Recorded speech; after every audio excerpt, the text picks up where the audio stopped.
Hello प्यारे बच्चों। तो आज इस वीडियो में हम लेकर आ गए हैं हिंदी का कुल 50 प्रश्न। कितना बाबू? कुल 50 प्रश्न, जिसमें से कम आप लोगों को 40 प्रश्न का है जो सही करना है, ताकि आप लोगों को बोर्ड एग्जाम में किसी भी प्रकार की समस्या ना आए। पूरा बुक का निचोड़ कुछ नहीं बाबू। तो आप लोग इस वीडियो को अंत तक देखिएगा। चलिए करते हैं हिंदी का मोस्ट वीवीआई ऑब्जेक्टिव। ओके बाबू, तो आप लोग कलम और कॉपी लेकर बैठ जाइए, ताकि आप लोगों को जो क्वेश्चन नहीं आता वो आप लोग लिख सके। तो चलिए हम क्वेश्चन की ओर चलते हैं। यहाँ पर देखिए हमारा पहला नंबर प्रश्न क्या कह रहा है बाबू कि जयप्रकाश नारायण को किसका दलाल कहा जाता था। क्या बाबू? कि जयप्रकाश नारायण जी को जो है वह किसका दलाल कहा जाता था, ये आप लोगों को बताया है। तो जयप्रकाश नारायण जी को बाबू किसको कहा जाता था? अमेरिका का दलाल कहा जाता था। किसको? अमेरिका का दलाल कहा जाता था। ये आप लोगों को पता है किसको? अमेरिका का दलाल कहा जाता है। यहाँ पर राइट आंसर हो जाएगा ऑप्शन नंबर ए। इसका राइट आंसर हो जाएगा बाबू अमेरिका का दलाल। यहाँ देखिए हमारा दूसरा नंबर प्रश्न जो है क्या कह रहा है कि जर्मन पलटन को किसने मार गिराया। क्या बाबू? कि जर्मन पलटन को है जो किसने मार गिराया था, ये बताना है। कि वजीरा सिंह, लहना सिंह, बोधा सिंह या सूबेदार ने मार गिराया था। ये सब लोगों को पता होगा कि जर्मन पलटन को किसने मारा था। तो वो मारा था लहना सिंह ने। किसने मारा था बाबू? लहना सिंह ने मारा था। यहाँ पर राइट आंसर हो जाएगा ऑप्शन नंबर बी, लहना सिंह। यहाँ पर देखिए हमारा अगला नंबर प्रश्न क्या कह रहा है कि लहना सिंह किस देश की ओर से युद्ध लड़ रहा था। जो लहना सिंह था, जो जर्मन पलटन को मार गिराया था, वह बाबू किस ओर से जो है युद्ध लड़ रहा था, किस के युद्ध से युद्ध लड़ रहा था। तो वो लड़ रहा था बाबू इंग्लैंड की ओर से। किससे? इंग्लैंड की ओर से युद्ध लड़ रहा था। ये सब लोगों को पता होगा कि यहाँ पर राइट आंसर का ऑप्शन नंबर ए, इंग्लैंड की ओर से लहना सिंह जो था वह युद्ध लड़ रहा था। ओके बाबू, आप लोगों को उम्मीद है कि आप लोगों को सारे क्वेश्चन समझ में आ रहे होंगे। अगर आप लोगों को किसी भी प्रकार की समस्या आ रही है तो आप लोग कमेंट कीजिए, और आप लोग पहले आंसर करने की कोशिश कीजिए। कमेंट में आप लोग आंसर कर सकते हैं। ओके बाबू, तो यहाँ पर हमारा अगला नंबर प्रश्न देखिए क्या कह रहा है कि संपूर्ण क्रांति साहित्य की कौन सी विद्या है। क्या बाबू? कि संपूर्ण क्रांति जो है, जो जयप्रकाश नारायण जी द्वारा लिखा गया है, वह क्या है बाबू? वो क्या है बाबू? ये सब लोगों को पता क्या है? वो भाषण है। क्या बाबू? वह भाषण है। यहाँ पर राइट आंसर हो जाएगा ऑप्शन नंबर बी, भाषण। हमारा देखिएगा यहाँ पर 5 नंबर प्रश्न जो है क्या कह रहा है कि गैंग्रीन शीर्षक कहानी किस वर्ष लिखी गई। जो रोज कहानी है जिसमें गैंग्रीन की चर्चा की गई है बाबू, रोज, वह किस वर्ष जो है वह लिखी गई थी। गैंग्रीन जो है वह किस वर्ष लिखी गई थी, ये आप लोग को बताना है। तो बाबू गैंग्रीन जो लिखी गई थी बाबू, वह लिखा गया था 1934 ईस्वी में लिखा गया था। कब लिखा गया था बाबू? 1934 ईस्वी में लिखा गया था। इसका राइट आंसर हो जाएगा ऑप्शन नंबर सी। इसका राइट आंसर हो जाएगा। हमारा यहाँ पर देखिए 100 नंबर प्रश्न जो है वो क्या कह रहा है कि भगत सिंह का संपूर्ण परिवार क्या था। क्या बाबू? कि भगत सिंह का जो है वह संपूर्ण परिवार जो था वह क्या था। तो भगत सिंह का जो संपूर्ण परिवार था बाबू, वह स्वाधीनता सेनानी था। क्या बाबू? स्वाधीनता सेनानी था। यहाँ पर राइट आंसर होगा ऑप्शन नंबर डी। ओके बाबू, यहाँ पर देखिएगा हमारा अगला नंबर प्रश्न क्या कह रहा है कि रोज कहानी की नायिका कौन है। क्या बाबू? रोज कहानी जिसमें कि ग्रेगरीन का बात किया गया है, उसकी नायिका कौन है बाबू? तो रोज कहानी की नायिका कौन है? वो है बाबू मालती। कौन है बाबू? रोज कहानी की नायिका कौन है? मालती। यहाँ पर राइट आंसर होगा ऑप्शन नंबर ए, मालती। इसका राइट आंसर हो जाएगा। ज्ञानपीठ पुरस्कार से सम्मानित रचना है। क्या होगी? ज्ञानपीठ पुरस्कार से जो सम्मानित रचना है वह कौन है बाबू? ज्ञानपीठ पुरस्कार से सम्मानित रचना वह कौन है? ये सब लोगों को पता होगा। ज्ञानपीठ पुरस्कार से सम्मानित जो रचना है बाबू, वो है हमारा क्या? वो है उवर्सी। क्या है बाबू? वो उवर्सी है। यहाँ पर राइट आंसर होगा ऑप्शन नंबर ए, उवर्सी। ओके बाबू, यहाँ पर देखिए हमारा 9 नंबर प्रश्न क्या कह रहा है कि भगत सिंह का जन्म कब हुआ। क्या बाबू? कि भगत सिंह का जो है वह जन्म कब हुआ था। तो भगत सिंह का जन्म ये सब लोगों को पता होगा कब हुआ था। तो 28 सितंबर 1907 ईस्वी को जो है वो भगत सिंह जी का जन्म हुआ था। यहाँ पर राइट आंसर होगा ऑप्शन नंबर सी। और भगत सिंह का जो संपूर्ण परिवार था क्या था बाबू? स्वाधीनता सेनानी था। क्या बाबू? स्वाधीनता सेनानी। यही प्रश्न आप लोग को बार बार पूछा जाएगा बोर्ड एग्जाम में, तो आप लोग इसी को भी नोट कर लीजिएगा। ओके बाबू, चलिए नेक्स्ट प्रश्न की ओर। ओके बाबू, यहाँ अगला नंबर प्रश्न देखिएगा। और बाबू इस वीडियो में जितना प्रश्न है उससे ज़्यादा ही प्रश्न किया जाएगा। एक क्वेश्चन से रिलेटेड आप लोगों को 2-3 प्रश्न ऐसे कराए जाएंगे, तो आप लोग उसको भी नोट करते चलिएगा। ओके बाबू, तो यहाँ पर देखिए क्या कर रहा है कि गंडक नदी का जल सदियों से कैसा रहा है। क्या बाबू? कि गंडक नदी का जो जल है बाबू, वह सदियों से कैसा रहा है। और एक बताइएगा एक लोग कि गंडक नदी की जो चर्चा है वह किस पाठ में किया गया था? कौन सी कविता में? तो वो किया गया था बाबू ओ सदानीरा में। किसमें? ओ सदानीरा में किया गया था। ये आप लोग याद रखिएगा किसमें किया गया था? ओ सदानीरा में किया गया था। ओके बाबू। अब यहाँ पर प्रश्न क्या कर रहा था कि गंडक नदी का जल सदियों से कैसा रहा है? तो ये सब लोगों को पता है वो कैसा रहा है? चंचल रहा है। क्या बाबू? चंचल रहा है। यहाँ पर राइट आंसर होगा ऑप्शन नंबर बी। देखिएगा यहाँ 11 नंबर प्रश्न को क्या कर रहा है कि मोहन राकेश का जन्म कहाँ हुआ था? क्या बाबू? कि मोहन राकेश का जो जन्म हुआ था वह कहाँ हुआ था बाबू? ये आप लोग बताना है। तो मोहन राकेश का जो जन्म हुआ था बाबू वो कहाँ हुआ था? ये आप लोगों को पता होगा कहाँ हुआ था? कि वो था चंडीवाली गली अमृतसर में हुआ था। कहाँ बाबू? चंडीवाली गली अमृतसर में जो है वो मोहन राकेश का जन्म हुआ था। इसका राइट आंसर होगा ऑप्शन नंबर सी। ओके बाबू। यहाँ पर देखिएगा हमारा प्रश्न क्या कह रहा है कि राजकुमार शुक्ल। क्या बाबू? कि राजकुमार शुक्ल की जो मृत्यु हुई थी वह कब हुई थी? राजकुमार शुक्ला की मृत्यु जो वह कब हुई थी बाबू? तो ये सब लोगों को पता है कब हुआ था? 1930 ईस्वी के आसपास हुआ था। क्या बाबू? 1930 ईस्वी के आसपास है। इसका अभी राइट आंसर कन्फर्म में नहीं है, तो इसका राइट आंसर क्या होगा? और 1930 ईस्वी के आसपास। अगर कुछ बोर्ड एग्जाम में आप लोगों को 1930 ईस्वी के आसपास मिल जाए या 1931 मिल जाए, 1929 में था, ऐसे भी आप मार सकते हैं, लेकिन इसका राइट आंसर क्या होगा? 1930 ईस्वी के आसपास में राजकुमार शुक्ल की जो है वह मृत्यु हुई थी। तो यहाँ पर राइट आंसर होगा ऑप्शन नंबर ए। यहाँ पर देखिए हमारा अगला नंबर प्रश्न क्या कर रहा है कि गांधी जी की झोपड़ी को किसने जला दिया था? क्या है वो? कि गांधी जी की झोपड़ी को जो है वह किसने जला दिया था? ग्रामीणों ने, युवकों ने, छात्रों ने या एमएन साहब के कर्मचारियों ने? तो ये बताइए कि इसका राइट आंसर क्या होगा? तो गांधी जी की जो झोपड़ी को जो जलाया था बाबू वो किसने जलाया था? तो वो जलाया था बाबू हमारा एमन साहब के कर्मचारियों ने जलाया था। किसने जलाया था बाबू?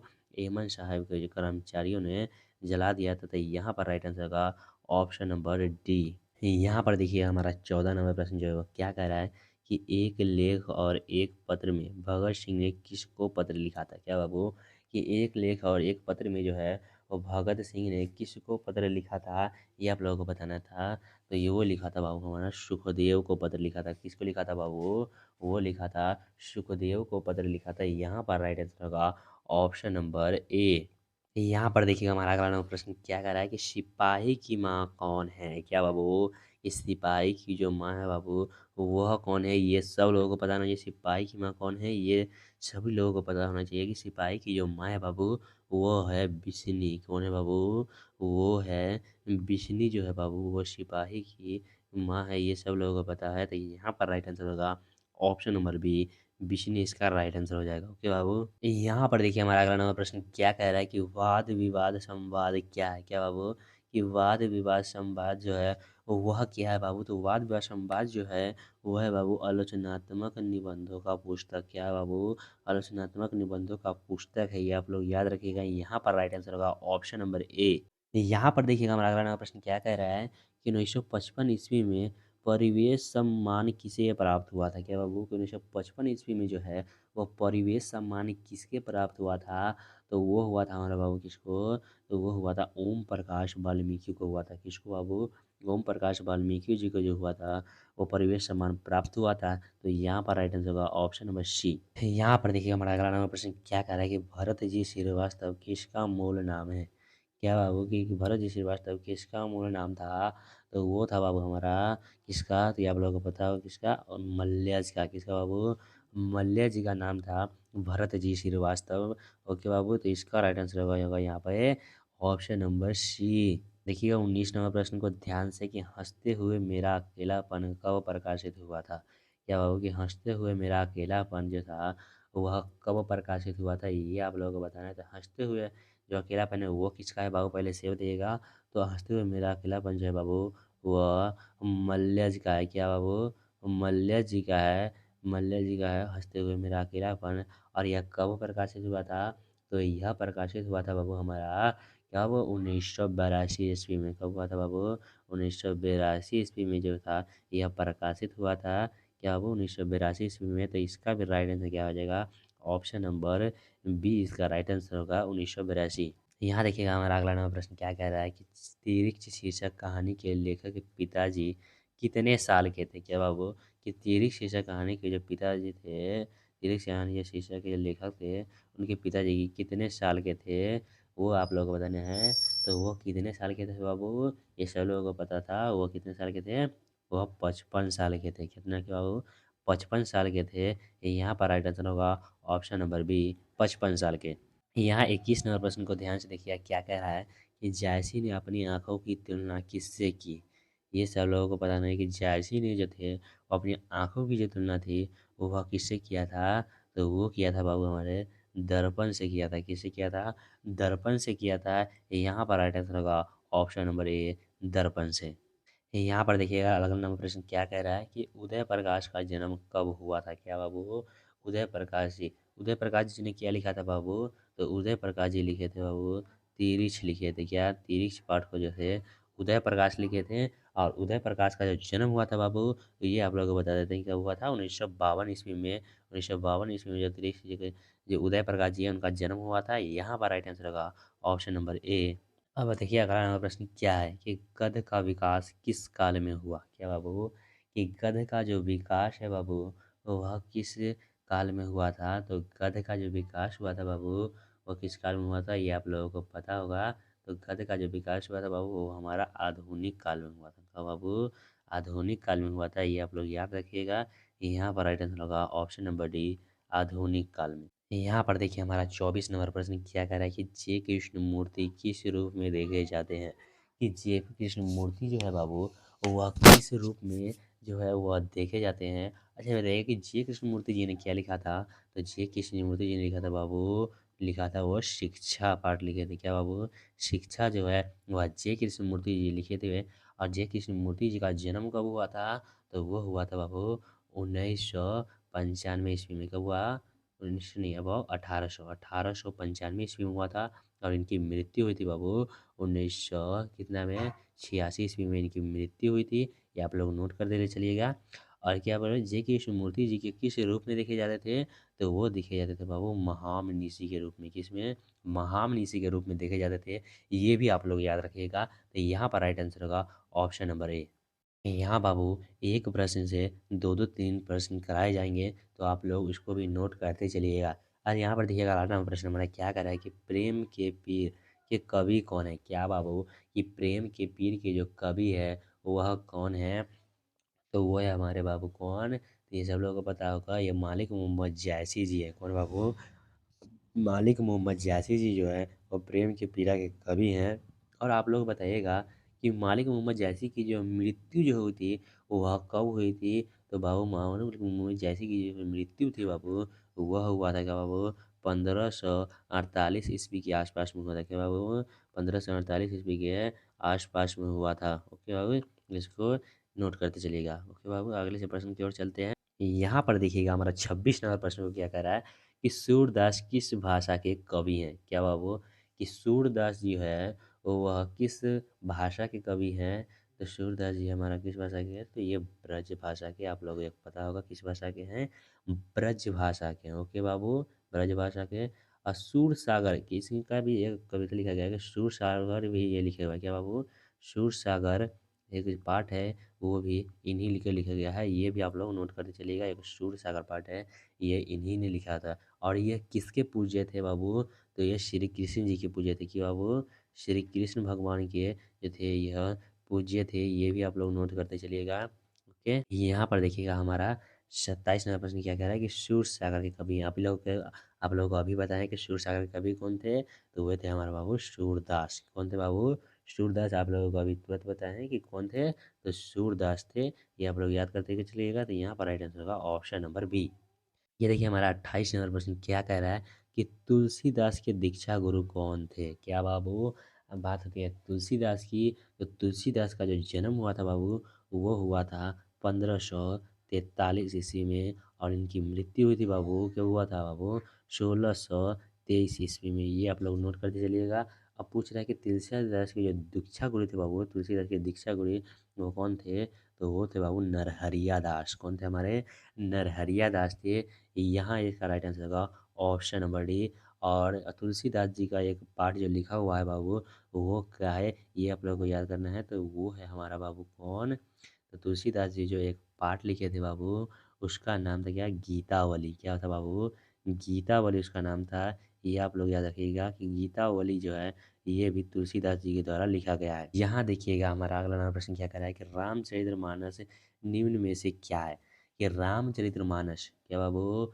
ये रामचरितमानस जो है, जो किसके द्वारा लिखा गया था? तो वो तुलसीदास जी के द्वारा लिखा गया था। किसके? तुलसीदास जी के द्वारा लिखा गया है रामचरितमानस। वह क्या है? तो रामचरितमानस जो है बाबू, वो हमारा महाकाव्य है। क्या है बाबू? एक महाकाव्य है, जिसको लिखे कौन है? तो वो तुलसीदास जी लिखे हुए हैं। तो यहाँ पर राइट आंसर होगा ऑप्शन नंबर बी, महाकाव्य। यहाँ पर देखिएगा अगला नंबर प्रश्न क्या कह रहा है कि कवितावली के रचनाकार हैं। क्या वो कवितावली के रचनाकार? अभी लोग आपको बताए हैं कि कवितावली के जो रचनाकार हैं वो हमारे तुलसीदास जी हैं। कौन है बाबू? तुलसीदास जी। यहाँ पर राइट आंसर होगा ऑप्शन नंबर बी, तुलसीदास। यहाँ पर देखिएगा हमारा अगला नंबर प्रश्न क्या कह रहा है कि भक्तमाल क्या बाबू? कि भक्तमाल के रचयिता कौन है? कि भक्तमाल के जो रचयिता हैं वह कौन है बाबू? तो भक्तमाल के रचयिता हमारा क्या होगा? नाभादास होगा। कौन बाबू? नाभादास जी होगा। यहाँ पर राइट आंसर होगा ऑप्शन नंबर बी। देखिए 32 नंबर प्रश्न इधर क्या कह रहा है कि भूषण किस काल के कवि हैं? क्या बाबू? कि भूषण जो है वह किस काल के कवि हैं? तो भूषण जो है बाबू, वह सब लोगों को पता होगा, वो हैं रीति काल के कवि। कौन है बाबू? रीति काल के कवि है। यहाँ पर राइट आंसर होगा ऑप्शन नंबर बी, रीति काल के। ओके बाबू। देखिएगा हमारा 33 नंबर प्रश्न क्या कह रहा है कि नाभादास का काव्य रचना क्षेत्र था। क्या वो? ये नाभादास जो थे वह किस क्षेत्र से जो अपना काव्य रचना करते थे, किस क्षेत्र से बिलोंग करते थे, ये आप लोगों को बताना है। तो नाभादास जी है वो किससे? वह वृंदावन से थे। क्या हुआ बाबू को? वह वृंदावन से थे, जहाँ से कृष्ण जी निवास करते हैं, वृंदावन से। यहाँ पर राइट आंसर होगा ऑप्शन नंबर सी। यहाँ देखिएगा हमारा 34 नंबर प्रश्न क्या कह रहा है कि शिव बावनी में कितने मुक्तक हैं? क्या बाबू? कि शिव बावनी जो है उसमें कितने मुक्तक हैं? तो उसमें बाबू 52 मुक्तक है। कितने? 52 मुक्तक है। ये आप लोगों को याद रखिएगा कितने मुक्तक है? तो वो है 52 मुक्तक। यहाँ पर राइट आंसर होगा ऑप्शन नंबर सी। क्या बाबू? यहाँ पर राइट आंसर होगा ऑप्शन नंबर सी हो जाएगा। यही अगर पूछता है कि हनुमान बाबू में कितने आती हैं, हनुमान बाबू में मुझे कितने मुक्तक हैं, तो वो होगा हमारा कितना बाबू? वो 44 है। कितने बाबू? 44। ये आप लोग याद रखिएगा। यहाँ पर देखिए हमारा अगला प्रश्न क्या कह रहा है कि जयशंकर प्रसाद का महाकाव्य है। क्या बाबू? कि जयशंकर प्रसाद का जो महाकाव्य है बाबू, वह क्या है? तो जयशंकर प्रसाद का जो महाकाव्य है वह है कामायनी। क्या है बाबू? कामायनी है। ये आप लोगों को पता होगा। तो यहाँ पर राइट आंसर होगा ऑप्शन नंबर ए। यहाँ पर देखिएगा हमारा 36 नंबर प्रश्न जो है वो क्या कह रहा है कि सुभद्रा कुमारी चौहान का जन्म कब हुआ? क्या बाबू? की सुभद्रा कुमारी चौहान का जो जन्म हुआ था वह कब हुआ था? तो वो हुआ था बाबू हमारा 16 अगस्त 1904 ईस्वी में। कब हुआ था बाबू? 16 अगस्त 1904 ईस्वी में जो है सुभद्रा कुमारी जी का जन्म हुआ था। यहाँ पर राइट आंसर होगा ऑप्शन नंबर डी। ओके बाबू।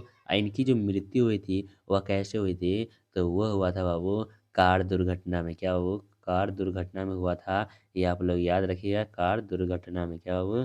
कार दुर्घटना में इनकी मृत्यु हुई थी। ये भी आप लोग याद रखिएगा, ये भी प्रश्न बोर्ड एग्जाम में बार बार पूछे जाते हैं। कि तितली उपन्यास किसकी रचना है? क्या बाबू? कि तितली उपन्यास जो है वह किसकी रचना है, ये आप लोगों को बताना है। तो तितली उपन्यास जो है बाबू वह किसकी रचना है? तो वो है बाबू जयशंकर प्रसाद की। किसके बाबू?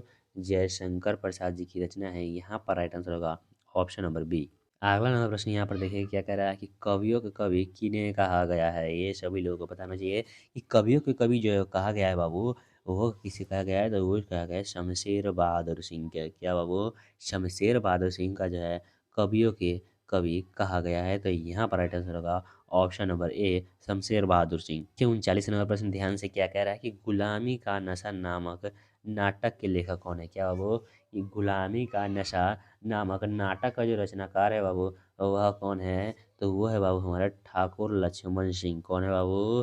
ठाकुर लक्ष्मण सिंह। यहाँ पर राइट आंसर होगा option number C, Thakur Laxman Singh. अगला नंबर प्रश्न को देखिएगा बाबू क्या कह रहा है कि उषा शीर्षक कविता के कवि हैं।